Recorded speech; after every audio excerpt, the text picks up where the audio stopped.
کہتے ہیں کچھ خواب صرف نیند میں نہیں آتے بلکہ قسمت کے دروازے کھولنے آتے ہیں۔ ریمان ایک عام سا لڑکا تھا مگر اس کے خواب بہت خاص تھے۔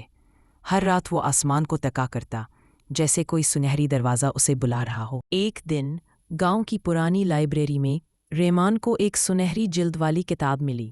جیسے ہی اس نے کتاب کھولی پورا کمرہ روشنی سے بھر گیا۔ کتاب بولی، صرف وہی کھول سکتا ہے جو سچ میں تلاش کرتا ہو۔ پہلا چیل تھا خوف کا کمرہ، جہاں سائے بولتے تھے اور دل دھڑکنا بھول جاتا تھا۔ مگر ریمان نے ہمت نہیں ہاری۔ اس نے اپنے خوف کا سامنا کیا اور وہ سایہ غائب ہو گیا۔ دوسرا چیلنج تھا سچ کا آئینہ، جہاں اسے اپنے آپ کو دیکھنا تھا جیسے وہ اندر سے تھا، اپنی غلطیاں، اپنی کمزوریاں۔ ریمان نے آنکھوں میں آنکھیں ڈال کر خود کو قبول کیا۔ تیسرا اور آخری چیلنج تھا جہاں ریمان کو اسے معاف کرنا تھا، جس نے اسے سب سے زیادہ دکھ دیا تھا، اور جب اس نے معافی دی دریا چمکنے لگا۔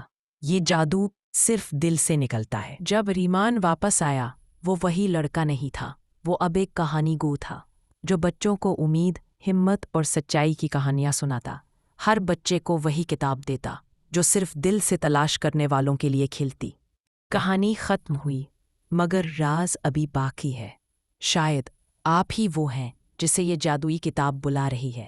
کیا آپ تیار ہیں؟ اگر آپ کو یہ کہانی پسند آئی ہو تو ویڈیو کو لائک کریں، چینل کو سبسکرائب کریں اور ایسی مزید جادوئی دنیا کے سفر کے لیے ہمارے ساتھ جڑے رہیں۔ شکریہ۔